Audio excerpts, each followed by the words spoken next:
Assalamualaikum warahmatullahi wabarakatuh. Saya Faidatul Mila NIM 51. Di sini saya akan menjelaskan cara mengerjakan soal UTS Mekanika Teknik. Ini merupakan soalnya. Oke, kita ke soal nomor 1. Soalnya seperti ini. Yang ditanyakan yaitu resultan gaya dan arah dari resultan tersebut. Gambarnya seperti ini. Di mana titik pusatnya yaitu A, ada gaya B, ada gaya C, gaya D, gaya E, dan gaya F. Dan ini sudut-sudutnya. Untuk mengerjakan soal ini, yang pertama kita lakukan yaitu mencari diagram benda bebas. Tapi kalau misalnya nggak disuruh mencari diagram benda bebas, tidak apa-apa. Yang penting dalam soal seperti ini, yang perlu kita lakukan yaitu membuat diagram kartesius untuk mempermudah jalan mengerjakannya. Pertama, ingat kalau X itu I, kalau Y itu C. Dan jika tegak lurus itu seperti B dan E, dia tegak lurus sama pusat. Sehingga yang B, I. Sedangkan yang E, dia tegak lurus juga. Sehingga dia E, J. Untuk yang C, dia miring. Sehingga kita bikin seperti ini. Ingat, kalau dia mengapit sudut, maka dia cos. Atau garis sebagai kaki sudut, itu dia cos. Dan sebaliknya jika tidak, dia sin. Di sini C. C, sudutnya sini, maka yang mengapit yaitu yang arah horizontal. Di sini C cos 30 derajat I. Sedangkan yang arah vertikal, dia sin. C sin 30 derajat J. Untuk D, dia juga seperti yang C. Bikin seperti ini, X, Y. Garisnya ke sini. Dia mengapitnya di sini, sehingga yang menggunakan cos yaitu yang arah horizontal, dan yang menggunakan C yang arah vertikal. 60 derajat dari mana? Dari 30 ditambah 30 sama dengan 60. Selanjutnya F. Untuk F juga sama, dibikin seperti ini karena dia posisinya miring. Yang mengapit yaitu yang arah vertikal. Dia sudutnya di sini. Sehingga yang vertikal F cos 30 derajat J. Sedangkan yang horizontal itu sin 30 I. Kenapa ini negatif? Perlu diingat kalau gaya posisinya ke atas atau ke kanan, dia hasilnya positif. Jika posisinya ke bawah atau ke kiri, dia negatif. Sudah? Kalau sudah selesai bikin diagram kartesius, maka kita bikin tabel. Kita masukkan diagram ini ke tabel. Ada B, C, D, E, F. Gayanya 20, 30, 40, 50, dan 60. Untuk yang tegak lurus, dia Fx sama Fy-nya 0. B sama E tegak lurus, mereka tegak lurus sama titik pusatnya, sehingga dia Fx sama Fy-nya 0, 0, 0, 0. Untuk gaya C, ke Fx-nya cos. C cos 30 derajat. Kita masukkan. C-nya berapa? 30. 30 cos 30 derajat hasilnya 25,98. Sedangkan yang Fy-nya dia sin. Sin 30 derajat. Kita masukkan. 30 sin 30 derajat hasilnya 15. Selanjutnya untuk D. D yang Fx itu menggunakan cos. Cos 60 derajat. Gayanya berapa? 40. Cos 60 derajat sama dengan 20. Sedangkan yang ini Fy-nya itu menggunakan sin. 40 sin 60 derajat sama dengan 34,64.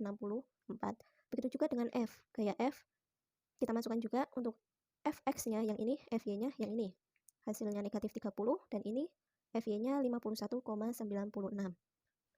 Total dari Fx itu 15,98 Newton, sedangkan total dari Fy itu 101,6 Newton. Selanjutnya kita mencari resultannya. Resultan sama dengan akar pangkat total Fy pangkat 2 ditambah total dari Fx di pangkat 2. Fy-nya 101,6, Fx-nya 15,98. Kita pangkatkan hasilnya berapa, setelah itu jumlahkan, dan hasilnya 10.577,92. Akar pangkat dari ini yaitu 102,85 Newton. Di tengah-tengahnya yaitu Ry dibagi Rx. Ry-nya 101,6 dibagi Rx-nya 15,98.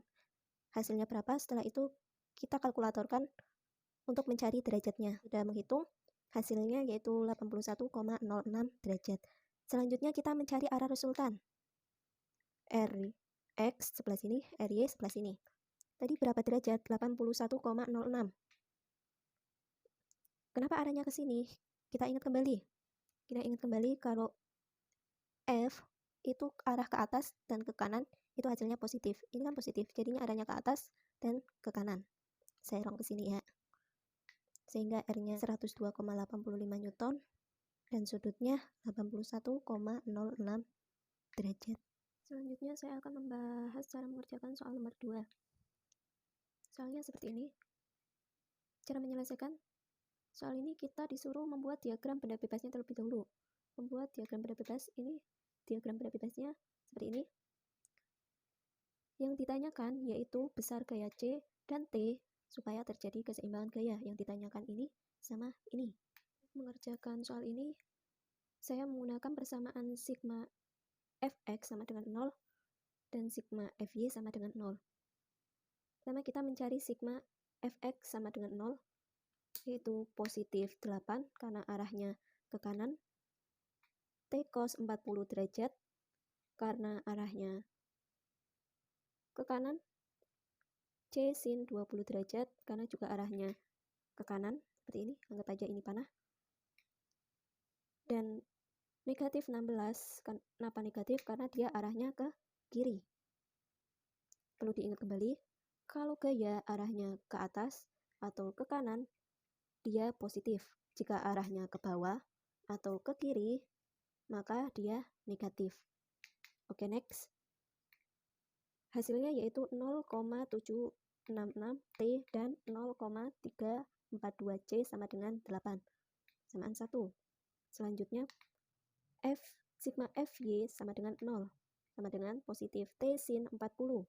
T sin 40 karena posisinya dia ke atas sehingga dia positif. Min C cos 20. Kenapa? Karena arah panahnya C itu ke bawah sehingga dia negatif. Dan negatif 3 karena posisi gayanya juga arah panahnya ke bawah sehingga dia negatif. Hasilnya yaitu 0,643 T dikurangi 0,94 C sama dengan 3 persamaan 2. Selanjutnya kita substitusikan dan sudah saya hitung hasil T-nya yaitu 0,09 kN dan C-nya 3,03 kN. Untuk cara substitusi saya tulis di coret-coretan. Tapi di sini saya akan tetap menjelaskan cara substitusi bagaimana. Yaitu persamaan 1 dan persamaan 2 kita substitusikan, kita tulis persamaan 1 dan persamaan 2. Caranya yaitu kita bikin salah satu antara T atau C itu hasilnya 0. Dan yang saya pilih itu C-nya biar hasilnya 0. Sehingga untuk persamaan 1 saya bagi 1, untuk persamaan 2 saya bagi 2,75. Sehingga menghasilkan ini persamaan 1 dan ini persamaan 2. Selanjutnya saya jumlahkan biar 0,342 C ditambah negatif 0,342 C hasilnya 0. Dan 0,766 T ditambah 0,23 T hasilnya 1 T. 8 ditambah 1,09 hasilnya 9,09. Sehingga T sama dengan 9,09 kN. Selanjutnya kita mencari C-nya. Saya menggunakan persamaan ke-1, tapi kalian bisa juga menggunakan dengan persamaan kedua. Oke, kita masukkan persamaan ke-1 dan kita masukkan nilai T-nya. Hasilnya seperti ini. 6,96 ditambah 0,342 C sama dengan 8. Sehingga menghasilkan C sama dengan 3,03 kN. Sama.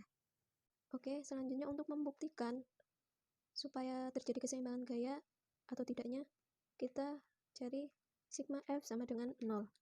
Yaitu 8I ditambah T cos 40I ditambah T sin 40J dikurangi 3J ditambah C sin 20I dikurangi C cos 20 derajat J diambil 16J sama dengan 0. Kita hitung 8 ditambah T cos 40 derajat ditambah C sin 20 derajat dikurangi 16 sama dengan 0. Oke, hasilnya T sin 40 derajat dikurangi 3 dikurangi C cos 20 derajat sama dengan 0. Kelihatan? Kita masukkan nilai T-nya. T-nya 9,09 dan C-nya 3,03. Sehingga menghasilkan 5,8 dikurangi 3 dikurangi 2,8 hasilnya 0. Gambarkan maka seperti ini.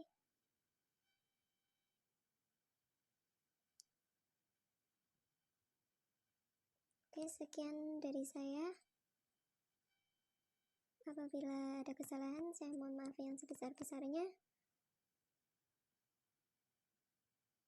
Wassalamualaikum warahmatullahi wabarakatuh.